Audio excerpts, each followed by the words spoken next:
the crib, the bassinet, the co-sleeper. What are your thoughts on, where you should put your baby down to sleep? Hi everyone, it's Angela from Bubzi Co. Today I'm speaking to Nicole Johnson, the president and founder of the Baby Sleep site. Nicole is going to be answering some questions that I have all about the basics of baby sleep so we can help you get ready for the birth of your baby. My name is Nicole Johnson, and I'm the president and founder of the Baby Sleep site. We were founded over 10 years ago when my son didn't like to sleep, basically, and he's 14 years old now, and finally I have to drag him out of bed, as most teenagers. And we help families from all over the world just help their babies establish healthy sleep habits. And one of our big mottos is that all babies are different, and there's not a one-size-fits-all approach to helping babies sleep. So we try to help moms on their unique journey to a better night's sleep. So talking about sleeping environment, so like setting up baby sleep environment for he or she arrives to, I guess, somehow create optimal sleep. Can we talk about a couple of items in your nursery that you need? So things like, cribs, bassinets, swaddles, white noise machines, maybe we can talk about each of these and, talk about, what's needed, what's not really needed, pros and cons, how they work, that kind of thing. Sure, sounds good. Okay, great. So firstly, obviously you need a crib, but a lot of people obviously opt to have a crib and a bassinet in the beginning. What are your thoughts about, do you need the crib, the bassinet, the co-sleeper? What are your thoughts on, where you should put your baby down to sleep? Well, again, we don't really have a one-size-fits-all. There are different family structures where some people want to co-sleep. So for those families, I do recommend a bassinet that's kind of attached to the bed. Yeah. And that will kind of give your baby a separate space that's safe, but you're still kind of bed sharing. Mm-hmm. Now, if you plan to have your baby in a crib eventually, then you don't necessarily need a bassinet if you can have the crib in the room with you. It's considered safer to share a room for the first 6 months to a year. So some people do that, not everybody does. But let's say if you're planning to have your baby in the crib right away, then you don't necessarily need a bassinet because you have the crib. So that's something to think about. Now, some babies, when they first come out, though, a crib is very vast that they don't really sleep well in it. They like the cocoon feeling of the bassinets. Yeah. But since you can't really predict it, it's one of those things that you're probably definitely going to need a crib unless you're planning to co-sleep. So you could definitely buy that, but you can just buy the bassinet if you need it. You don't have to get that ahead of time, basically. Yeah. And what do you think about those co-sleeper little, I guess what are they called? Like the like the Dockatot and things like that go on the parent's bed. What do you think about those? It's a safer way to co-sleep, but you still have to be careful about covering the baby with blankets and different things. So with precautions, it can be a good way to co-sleep. Yeah. I mean, I think a lot of it comes down to the temperament of your baby, and you're not going to know until they arrive. Exactly. So I had the crib next to our bed. And I put her in there and I had her swaddled and the cellular blanket on top. And I'm like, yep, great, fantastic. Time for you to sleep. And then just the whole night, you're just like, you're just making all these noises and you're just like, what is that? Yeah. And then we found that because we were so exhausted, we just kind of brought her into our bed and she would sleep so well in our bed. And that's kind of, how I inadvertently started co-sleeping when I had no intention to co-sleep. Right. And, ended co-sleeping for, most of, her first year. And just because that's the habit and that's what she gets used to and that's what she needs to feel, like she can sleep for some reason. And so, I regret not getting the co-sleeper bassinet because by the time I got it, she was almost too big for it. I think if I was to have another one, I would probably buy the co-sleeper bassinet and then, because it's close, but not in your bed. Right. It's tricky though, because I work with some clients and they have the attached co-sleeper, but the baby still doesn't sleep in that either. So, it's hard to predict for sure. And I always think of the things in the nursery as tools in your toolbox. Yes. Some tools are going to be useful, some just aren't. And sometimes we don't know until we have the baby, because some babies are just, more sensitive or need more comforting than other babies. Some, like my two boys, so I inadvertently started co-sleeping as well. And my older son, he loves that feeling and like hugs and different things. My younger son, he likes it, but then he said, okay, I'm done. So they were just so different in that way that my younger son never wanted to co-sleep really until way later. Like, Wow. He's like, can you sleep with me? You're like, now? Yeah, like we've never done that. Okay, and what about swaddling? So, there's different types of swaddles. There's obviously like muslin swaddles, there's Velcro swaddles, there's the zip up swaddles where the arms go up. How do you know what to get, or do you just get a bunch of them and then try them all out? Or Yeah, that's a good question. I mean, most babies do sleep better when they're swaddled when they first come out of the womb, but I will say a lot of them get very strong and start breaking out pretty quickly. So if you have the option, like if you're shopping before the baby's born, I would buy one of either the Velcro or the swaddle up with the arms up, something that is going to be impossible or virtually impossible for them to break out of, because when they're first born, it's going to be fine just to use a regular swaddle blanket. But once they're a few weeks older, they're just going to be breaking out of that thing. Even if they like to be swaddled, even if they sleep better being swaddled, they tend to just start breaking out. So I would definitely. But again, I think it comes down to the baby's temperament as well, because again, what I found my daughter was she really preferred the muslin swaddles, because I think it kind of gave that feeling of security and being swaddled, but without giving her the option of moving around too much, but also kind of made her feel like she wasn't swaddled so hard, if you know what I mean. So, yeah, because I tried the Velcro and the zippy ones and moving her arms from this, and she would just go insane. Like she would just be like, you trapped me in this thing. And that's very much her personality now as well. She doesn't like being like this, but she still liked kind of the gentle swaddling, I suppose. I think you're absolutely right. Like I said, they're all tools in the toolbox, and until you have your baby, it's very difficult to predict. That's a great way to put it. Exactly. Get your tools prepared. Yes, exactly. Exactly. Okay, and then it could also change very quickly. They change so quickly. So what works for 0 to 4 weeks might be completely different what works 5 to 8 weeks. So sometimes you need all the tools. It's so hard. Yes, definitely. It is. And do you need to put a blanket on top of the baby as well? I mean, obviously it depends on, the temperature of the room. So I guess, when you put babies to sleep, they've got, their pajamas or, the onesie, they've got the swaddle. Some people put, a sleeping bag on the baby and then swaddle them. And then you've got like cellular blankets that you can put on top. What do you think is the best setup? Well, we definitely have to be careful about overheating the baby. So ideal room temperature is 68 to 70 degrees. And so we have to just be mindful of just having like one layer plus the swaddle blanket. Generally speaking, we don't really have to have more than that, depending on what you keep your thermostat. But basically, your baby's skin should be cool to the touch without being frigid, and you should never feel your baby sweating when they're sleeping. Otherwise, that means they're too warm. Now, we also aren't supposed to have, loose blankets in the crib either. So, I mean, we do recommend like a sleeping bag or a sleep sack, but that's usually after they're done being swaddled. So you can put a onesie and then pajamas and a swaddle blanket. Usually that's sufficient. So you don't need another blanket on top of that. Right, okay.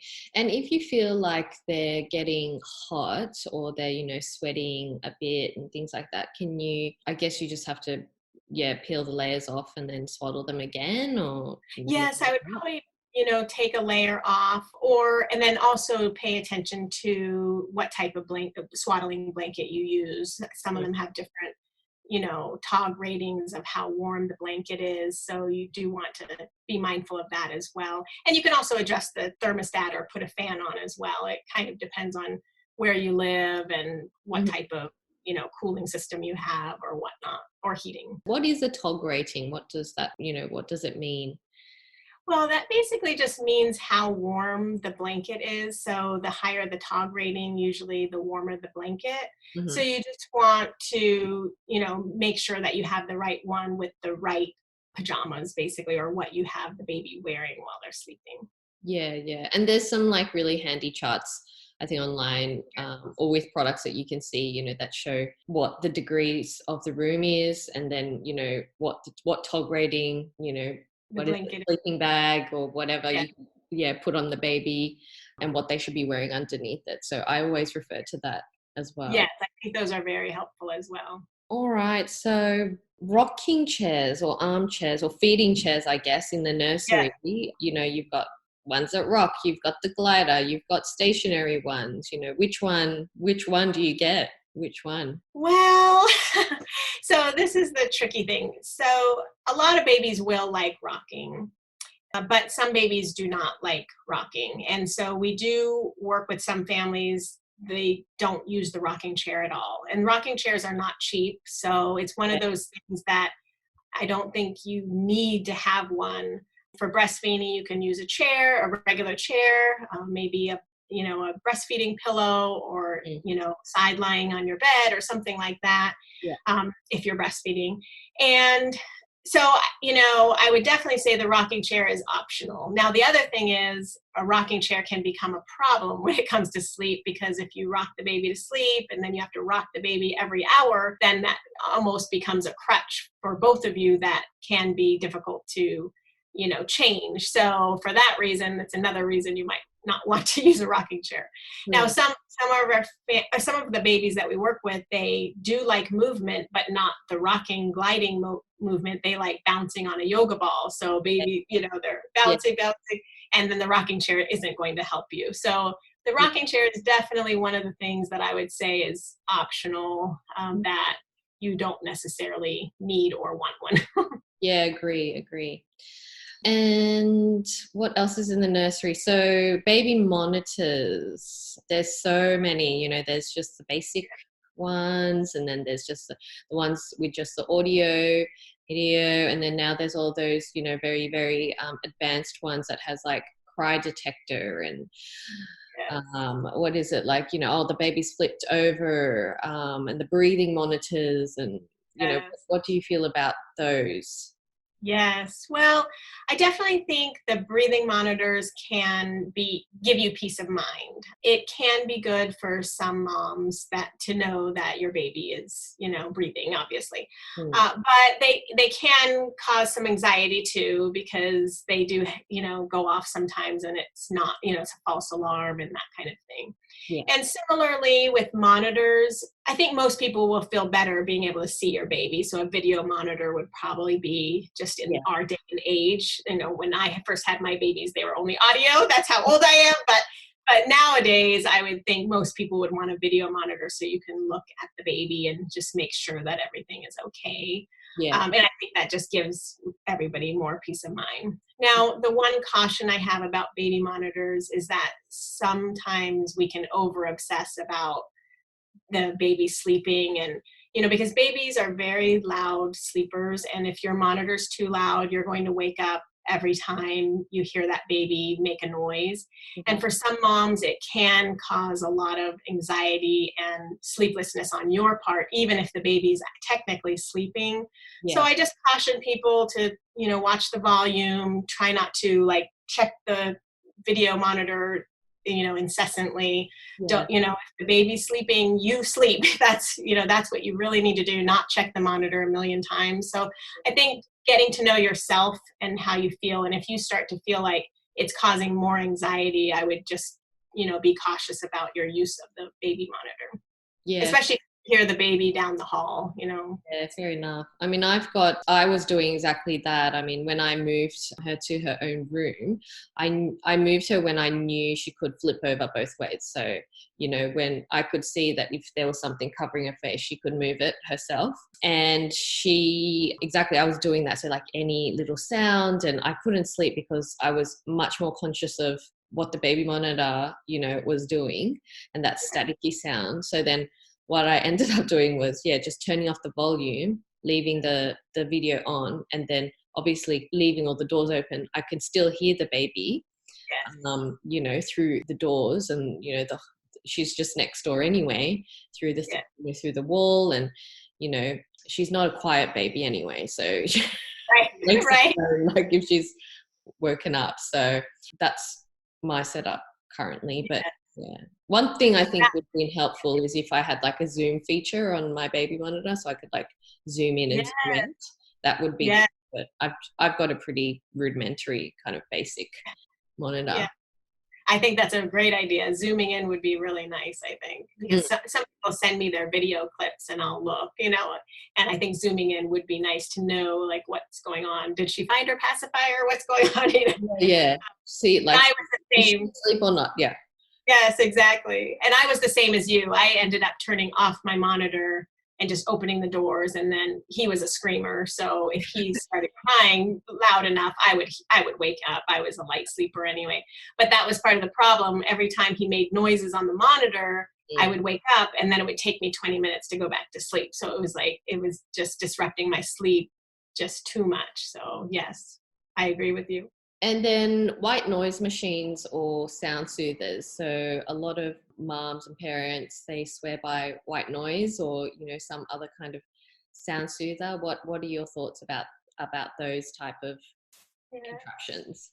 Well, we definitely, are proponents of white noise, of some type of soothing noise. We do have to be careful about too much music that might be more stimulating rather than soothing. Mm-hmm. But with white noise and that type of thing, now some babies don't like pure white noise. They prefer, ocean sounds or, mom's heartbeat sound, different things. So you have to experiment. Again, like you said earlier, all babies are different, and some babies are going to like different things. Some babies don't like any noise at all. But we do find having some white noise drowns out noises from outside or the kitchen and different things. That definitely helps them. And it mimics the sound of the womb. So it helps them stay asleep longer.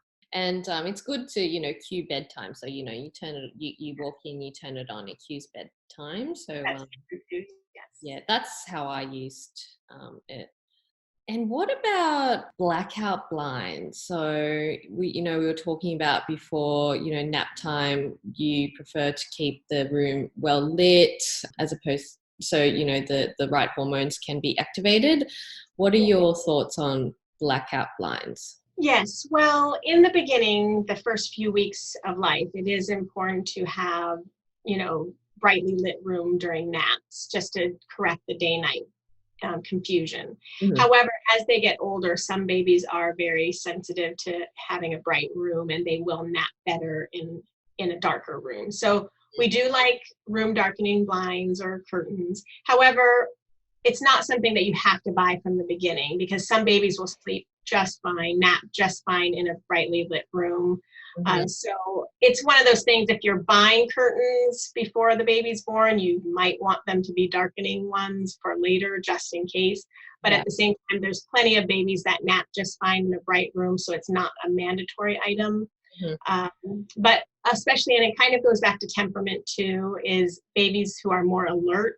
And some people, they say, well, the doctor kept saying how alert the baby was. The more alert they are, I would say, the more likely you're going to want to darken the room, because if it's brightly lit, they'll, look at anything just to entertain themselves. So it could keep them awake when they should be napping. Oh, that's a good tip. And what do you think about humidifiers? Do they help babies to sleep? Well, I haven't really had that experience in the strictest sense. I mean, some people use humidifiers when the baby's sick or or as the white noise. But in general, I don't think it's going to hurt, but it may or may not help depending on the situation and whether, they have any congestion and that type of thing. But overall, I would say it's not a mandatory item to have on a daily basis, unless you're in a very dry climate or something like that. Yeah, yeah. Yeah, I mean, again, I think it just goes back to like all the tools that, you potentially want to have ready so you don't have to order it or, go out when you're already, you're trying to survive. Yes, right. Couple of weeks. Yeah, because I think, as you say, humidifier is a good thing to have just in case you think, oh, maybe he or she is congested, or maybe I think, maybe the room's a little bit dry.